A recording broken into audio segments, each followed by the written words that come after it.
안녕하세요. 저는 40대 중반에 들어서고 있는 평범한 아줌마네요. 가을에 여러분들 즐겨 듣는 노래가 혹시 있으신가요? 저는 나훈아 팬이어서 나훈아의 친정엄마라는 노래를 참 좋아하는데요.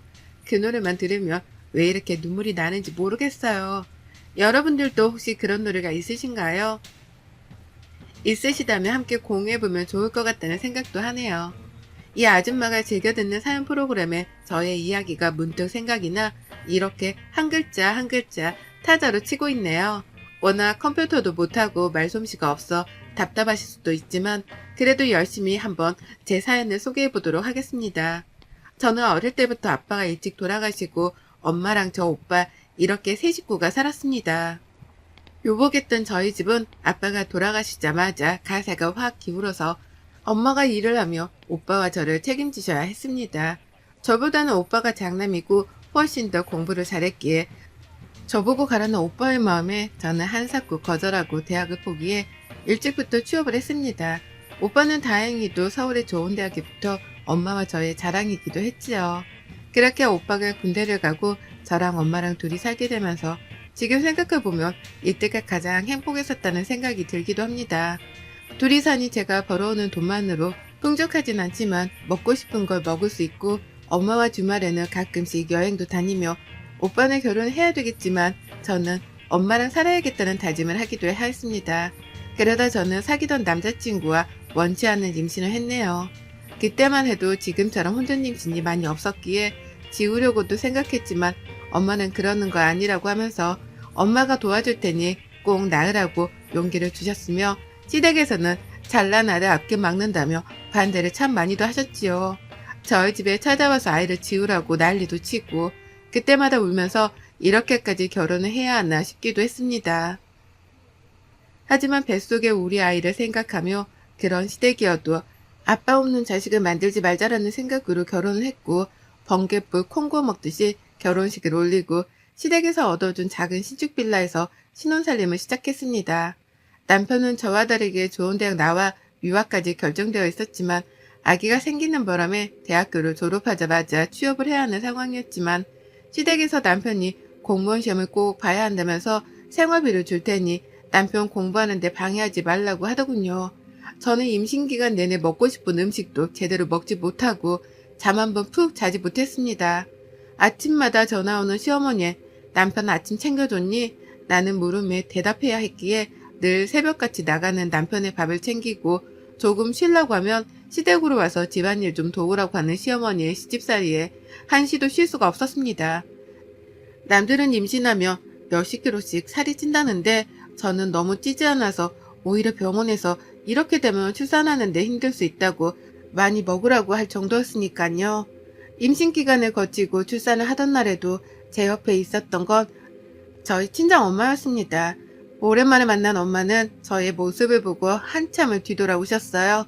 너무 말라버린 제 모습이 안쓰러워 집에서 바리바리 미역국이랑 반찬을 싸와 출산하던 날 그 미역국을 먹으면서 울었던 생각이 나네요. 저는 조리원도 가지 못한 채 집에 와서 산후조리를 해야 했고 다행히도 친정엄마가 도와주셔 2주 동안은 참 행복했습니다. 본격적인 육아를 시작하면서 남편은 아이가 울면 밖으로 나가고 친구들과 만나 공부도 안 하고 술 마시고 늦게 들어온 날도 많았습니다. 그럴 때마다 잔소리를 하면 그럴 거면 아이를 왜 낳았느냐면서 저를 타박하기 일쑤였고 시댁도 마찬가지였습니다. 그렇게 아이가 조금 커 어린이집에 가면서 조금은 숨통이 트이기 시작했고 남편은 거의 4년을 넘게 공무원 시험 준비를 하며 떨어지는 바람에 선배 회사에 취직하기로 결정을 하였습니다. 그럴 때마다 남편은 늘 술 마시고 하는 레파토리가 있는데요. 저를 만나 자기 인생이 잘못됐다고 늘 한탄하는 거였어요. 자기는 탄탄대로로 갈 수 있는데 저와 아이가 생겨서 그렇게 되었다고요.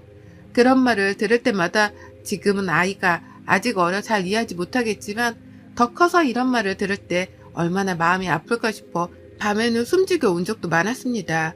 남편은 회사에 다니기 시작하면서부터 외박이 잦았고 그런 날에는 아이와 저 둘이 집에 늘 있었습니다.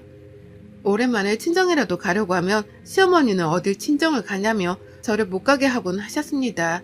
그렇게 철장 없는 감옥살이를 하던 어느 날 시댁에 저번에 두고 왔던 아이 물건이 생각나 시어머니께 전화를 드렸지만 받지 않기에 필요한 물건이라 빠르게 시댁으로 갔습니다. 띵동 누르고 기다리는데 시어머니가 나오더군요. 당황한 얼굴로 저를 보시더니 이 밤에 무슨 일이냐며 아이 데리고 왜 밤에 돌아다니냐며 타박을 하시더라고요. 저는 아이 물건을 두고 갔는데 필요해 왔다 말씀드리고 들어가려는데 지금 집에 손님들이 와 있다고 다음에 와서 가져가라고 하시더군요. 지금 필요한 거다. 그럼 그것만 가지고 가겠다 하니 갑자기 저에게 이런 말씀을 하시더군요. 지금 들어와봤자 좋을 게 없을 텐데 그럼 들어오던가 라고요. 그래서 그게 무슨 말인가 싶어서 신발을 벗고 들어가 아이 물건을 찾는데 손님 몇 명과 저희 엄마가 주방에서 설거지를 하고 계시는 거예요. 너무 놀라 엄마! 라고 부르니 엄마가 갑자기 너무 깜짝 놀라서 그릇까지 놓치셨더라고요. 왜 여기에 있어? 나한테 말도 없이 우리 시댁에 왜?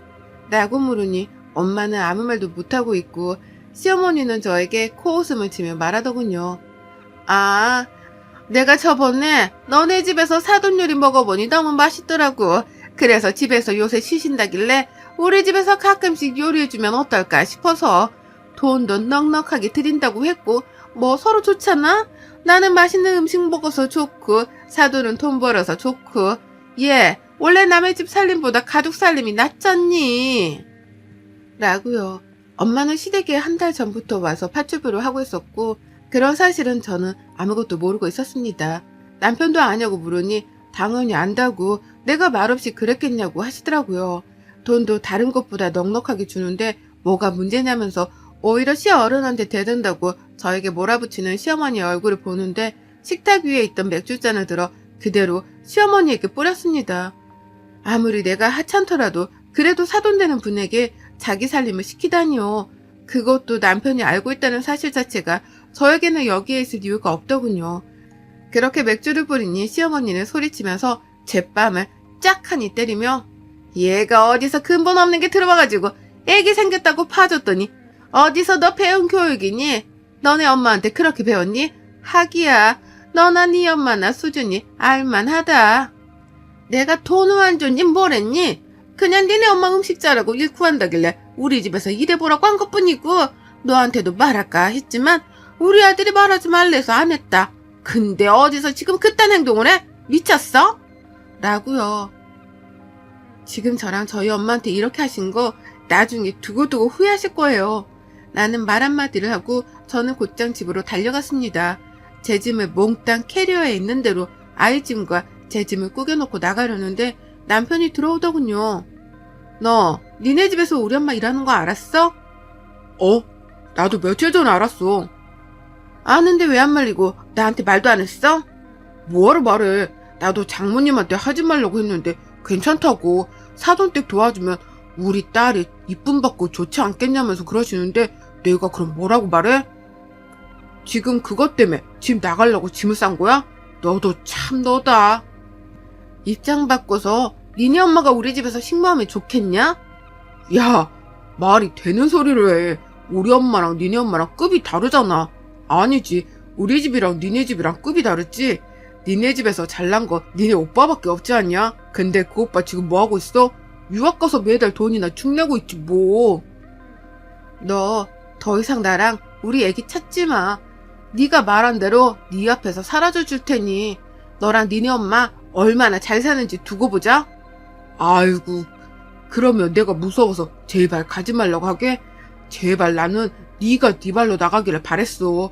나가서 좋은 사람 만나 살아? 양육권, 친권 다 포기할 테니. 그 뒤로 양육권, 친권 포기각서 위자료 받고 양육비 없이 이혼을 했습니다. 처음에 이혼하고 나서는 어떻게 살아야 할지 막막했습니다. 당장 가진 돈도 없었고 아이도 어렸고요. 그러다 엄마가 저에게 통장 하나를 건네주셨습니다. 그 통장에는 아빠가 돌아가셨을 때 엄마가 우리가 없더라도 잘 살 수 있도록 노후자금이 들어가 있는 통장이었는데요. 이걸로 저에게 하고 싶은 거 하면서 살라고 건네주더라고요. 어떻게 이걸 쓰냐고 펑펑 울었지만 엄마는 제가 행복한 게 가장 행복하다면서 뭐라도 시작하라면서 건네준 통장으로 엄마와 저는 조그마한 한식집을 냈습니다. 처음에는 동네에 있는 상가에서 아침, 점심 장사를 시작하면서 단골들이 생기게 되고 엄마의 음식을 좋아하는 손님들이 점점 늘어나면서 저희는 그렇게 조금씩 매장을 늘려갔습니다. 그러다 한정식 전문점을 차리게 되었고 지금은 3개 정도 운영을 하고 있는 상태입니다. 저희 아이 또한 아빠 없는 삶에서 돈의 여유라도 주고 싶어 시작했던 일이 다행히도 잘 돼 아이가 하고 싶은 거, 사고 싶은 거 다 해주면서 살았던 날들이 벌써 이렇게 시간이 지나갔네요. 단칸방에서 시작했던 우리는 이혼하고 난 뒤 원룸에서 투룸으로, 투룸에서 쓰리룸으로 지금은 경기도 40평대 아파트에서 엄마 우리 딸 이렇게 셋이 살고 있네요. 저는 본종과 2곳을 옮겨 다니며 일을 하는 중이고 저희 엄마는 이제 조금은 쉬시고 있는 상태입니다. 그날따라 엄마가 가게에 나와보신다고 해서 예약건이 많아 응대하고 있는 찰나에 엄마의 지인분이 오셨다고 인사하러 같이 가자고 하시더라고요. 친한 지인분이라고 하길래 저도 함께 인사를 드리러 갔다가 룸에서 나오는데 정말 낯익은 얼굴이 보이더라고요. 단 한 번도 잊지 않았던 얼굴인 바로 전 시어머니였어요. 저랑 저희 엄마를 처음에는 못 알아본 것 같은데 제가 똑바로 쳐다보니 갑자기 생각이 났다는 듯 쳐다보더라고요. 근데 자기 지인과 저희 엄마가 인사를 하니 놀랐겠죠. 뻔뻔하게 저희 앞으로 걸어오더니 그 지인에게 자기야 누구야? 라고 물어보더라고요. 그분은 여기 나랑 친한 언니 내가 예전에 말했잖아. 한정식집 크게 하는 큰손 바로 이 언니야. 그 한정식 크게 한다는 사람이 지금 이 사람이라고? 그렇다니까. 언니가 음식 솜씨가 워낙 좋아서 내가 여기 음식을 못 끊잖아. 하고 오는데 전 시어머니 표정이 굳어지더라고요. 저희 엄마는 그럼 잘 먹고 가시라고 하고 저도 그 뒤로 휙하니 나왔어요. 정말 한순간도 잊지 않았던 얼굴인데 여기에서 마주치니 사실 좀 놀라기도 했습니다. 그리고 그 다음날 매장에 나가 예약건들을 확인하는데 누군가 저를 찾아왔다고 보니 전 시어머니더라고요. 참 웃기죠. 잠깐 이야기하자는 말에 조용히 룸으로 들어가 대화를 했습니다. 무슨 일이세요? 우리의 손녀 잘 지냈지? 네? 손녀요? 무슨 말씀이세요? 제가 이혼할 때 위자료 한 푼 없이 나가는 조건에는 친권, 양육권 모두 다 포기한다고 했고 자식이라고 생각하지 않겠다고, 손녀라고 생각하지 않겠다고 한 건 어머님이랑 남편이었어요. 이제 와서 손녀라니. 그런 말 입에 올리지 마세요. 그래도 피는 못 속이지. 내 손녀 내가 물어본다는데. 알겠고요. 찾아오신 용건부터 말씀하세요. 너 언제 이렇게 매장을 다 차렸니? 그거야 제가 일일이 대답할 건 아니잖아요. 본론만 말씀하세요. 무슨 본론? 이혼했어도 우리 아들 자식이 너랑 살았었는데 한 번은 아빠를 보여줘야 하지 않겠니? 아빠요? 무슨 아빠요? 저는 저희 딸에게 말했어요. 아빠는 없다고요. 그 사람에게도 전해주세요. 다른 사람 만나 행복했으면 좋겠다고요. 저 오늘 매장이 바빠. 그만 먼저 일어날게요. 빨리 가주시기를 바래요. 하고 먼저 일어났어요. 갑자기 시어머니가 저렇게 나오는 이유를 모르겠어 주변에 수소문을 해봤습니다. 몇 년 동안 전 남편 소식조차 듣지 않아 차단했는데 알아보니 전 남편은 다니던 회사에서도 여러 문제를 일으켜 잘리고 전 시댁은 시아버지가 보증을 잘못 써 살던 집까지 넘어가 지금 좀 힘들어졌다고 하더라고요. 그래서 자기도 소식을 잘 모른다고요. 전 시어머니 속셈을 알 것도 같았죠. 또 오겠지 싶었지만 아니나 다를까 또 찾아온 시어머니와 전 남편 정말 기가 차더라고요. 매장에서 직원들도 있고 이야기하기 어려워 근처 카페에 가서 대화를 하는데 가관이었어요. 자기야 잘 지냈어? 나야. 우리 딸 잘 있지? 나는 딸이 너무 보고 싶어. 정말 미치는 줄 알았어. 야 연기하지 마. 본론만 말해. 아니 왜 그렇게 말해. 나 우리 딸 한 번만 보고 싶어서 봤어. 엄마가 너랑 장모님을 마주쳤다길래 너를 아무리 찾아도 알 수 없고 아는 애들도 없어서 내가 너를 얼마나 찾았는데. 나는 너랑 너네 엄마한테 우리 딸 보여줄 생각 없고 앞으로도 없으니 더 이상 찾아오지 마. 한 번 더 찾아오면 이번에는 이렇게 안 끝나? 얘 너는 무슨 말을 그렇게 하니? 어떻게 자식과 부모의 연을 끝낼 수가 있어? 그러지 말고 한 번만 애 데리고 나와봐. 우리가 걔를 뭐 어떻게 하는 것도 아니고. 제가 지금 그쪽들 속셈 뻔히 모르는 거 아닌 거 아는데 연기를 하시려면 좀 제대로 하세요. 너무 심하잖아요? 무슨 연기를 말하는 거니? 지금 제가 돈 좀 버는 것 같으니 저에게서 뭐라도 떨어질까 이러시는 것 같은데 착각하지 마세요. 우리 딸은 그쪽도 만날 일 없으니 계속 찾아오셔도 소용없어요. 하고 일어나서 나갔는데 시댁에서 당했던 그 악몽들이 떠올랐습니다. 잊고 살았다고 생각했는데 가장 힘들었던 때 그 사람들을 만나니까 정말 힘들었습니다. 내가 우리 딸도 아빠가 보고 싶은데 나 때문에 그러는 건가 싶기도 했어요. 그렇게 고민하고 나서 엄마에게 물어봤어요. 과연 아빠가 있다는 걸 말해주는 게 나을지요. 엄마는 그래도 아빠가 있다는 건 말해주는 게 어떻겠냐고 하시더라고요. 딸에게 잘 설명한 뒤 전 남편과 전 시모를 딸에게 이야기해주기로 마음을 먹었습니다. 그렇게 처음 만난 아빠를 보니 딸은 어색해 하더군요. 애기야, 할머니야. 할머니가 얼마나 우리 손녀가 보고 싶던지. 우리 딸, 아빠야. 아빠가 우리 딸이 너무 보고 싶었어. 셋이 만나는 동안 저는 딴자리에 앉아 생각에 잠겼습니다. 이제 집에 가려고 이야기하는 순간 갑자기 저보고 오늘 우리 집에 가서 같이 있으면 어떻겠냐 하더군요. 딸이 어떻게 사는지 궁금하다고요. 저희 딸도 자기 방을 아빠랑 할머니께 보여주고 싶다 하도 말하니 엄마가 친구들이랑 여행에 가셔서 그럼 잠깐만 들어갔다 가라고 말한 후 집으로 갔습니다. 집으로 가니 자기네 집인 마냥 곳곳을 살피더군요. 그러더니 이번에는 집에서 꼭 자고 가겠다고 이야기를 하는데 정말 너무 뻔뻔하지 않나요? 자꾸 딸을 앞세워 저에게 이야기를 하라고 하는 것 같은데 처음에는 너무 화가 났지만 그래도 천류는 끊을 수 없다길래 손님방을 내어줬습니다. 그렇게 아침이 되었고 같이 넷이 앉아 식사를 하는데 갑자기 전시모가 저에게 우리 이렇게 가족이 다시 되는 거야? 라고 하는 거예요. 먹던 밥이 튀어나와. 아니 도대체 무슨 말씀을 하시는 거예요? 저는 그럴 일 1%도 없고요. 다만 저희 딸이 자기를 낳아준 아빠가 어떤 사람인지 나중에도 궁금해할 것 같아서 만난 것 뿐이지 그 이상 그 이하도 아니니까 김칫국 마시지 마세요. 라고 했습니다. 남편은 제발 자기야 우리 합치자. 내가 잘할게. 그때 내가 너무 어려서 미쳤었나 봐. 우리 딸을 보니 정말 나 다른 곳에 못 갈 것 같아. 내가 더 잘할게. 엄마도 정말 미안하다고 했어. 그래 야 내가 그때 정말 미안하구나. 사돈에게도 내가 정말 사과를 하고 우리 다시 여기서 잘 지내보자. 아가야 내 며느리가 되어주면 안 되겠니? 하며 헛소리를 하는데 아무 말도 안 하고 저는 가만히 있었습니다. 그들은 저보고 긍정의 의미냐면서 좋아하는 순간 번호키를 누르고 들어오던 소리에 저보고 누구 올 사람 있어? 라고 물어보더라고요. 그래서 대답했어요. 네, 저랑 곧 결혼할 사람이요. 라고 말했죠. 그랬더니 둘 다 순간 놀라 벙 찌더라고요. 저의 애비 남편이 들어오자 저희 딸은 아빠 하면서 달려갔고 애랑이 딸을 안아주더라고요. 시어머니와 남편은 이게 무슨 소리냐면서 놀라길래 그대로 설명해 드렸어요. 말 그대로 제 남편이요. 아니지, 애비 남편이요. 그리고 저희 딸의 아빠요. 무슨 소리야? 아빠는 나지. 너였지. 너였는데 네가 포기했잖아. 다신 보지 않기로 다 서류 써서 제출했잖아. 도대체 무슨 소리야?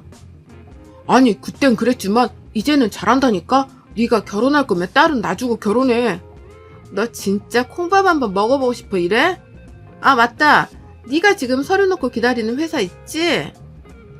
네가 그걸 어떻게 알아? 그게 왜? 그 회사에 못 갈 것 같아. 그 회사 우리 남편이 사장이야. 라고 했더니 전 남편의 얼굴이 정말 새빨개지더라고요. 이 사람에게 이야기 많이 들었습니다. 죄송한데 이렇게 찾아오시는 거 주거 침입죄에 해당될 수 있어요. 저희 이번에 결혼식 올리는데 두 분 초대하고 싶네요. 저희 부모님도 많이 뵙고 싶어 하시고요. 참 궁금해 하셨거든요. 수준 이하의 사람들은 어떤 사람인지요. 무슨 이야기인지 아셨으면 더 이상 찾아오는 일 없었으면 합니다. 다시 찾아오면 그때는 경찰서에서 배워야 할 것 같네요. 전 시어머니와 남편은 그대로 주저앉아 멍을 때리고 저는 경찰 불러서 나가라고 하기 전에 나가라고 했어요. 그리고 말했습니다. 내 딸이 그래도 자기를 낳아준 아빠가 어떤 사람인지 살아가면서 궁금해할 것 같아서 온정을 베풀었는데 너랑 너네 엄마라는 사람은 끝까지 수준 이하의 사람이라는 걸 알았어. 그리고 어머님 제가 그랬죠? 그때 그 일 반드시 기억하고 있었다고요. 오갈 곳 없어서 일할 데 없으시면 저희 매장에 주방임으로 써드릴게요. 돈은 당연히 많이 드리고요. 생각 있으시면 연락하세요. 라고요. 그렇게 전 시댁과 저의 인연은 완전히 끝이 났습니다. 제가 혼자 사는 것 같아 보이니 만만했던 것 같아요. 그러니 다시 합치려고 수작 부렸지만 그거는 말이 안 되는 이야기인 거잖아요. 수준 이하의 사람들이니 수준 이하로 대해줬으니 더 이상 찾아오지 않겠지요. 그렇게 저는 오랫동안 마음속에 품어왔던 감정을 보내주었습니다. 저희 애비 남편은 저희 친정엄마가 소개해준 사람이에요. 오랫동안 단골로 왔던 부부가 있었는데 그 부부와 엄마가 연을 잘 맺어 저와도 이렇게 인연이 닿았답니다. 알고 봤더니 굉장한 재력가의 집안이었던 저희 시댁은 정말 검소하시고 늘 배려하고 이해하는 삶이 가장 행복하고 윤택한 삶이라고 말씀하시거든요. 그 삶의 목표를 이어받아 저도 이제 남편과 저희 딸과 엄마와 행복하게 살고 싶습니다. 저의 새 출발을 응원해 주실 거죠? 여러분의 생각은 댓글로 남겨주세요. 오늘도 시청해 주셔서 정말 감사합니다.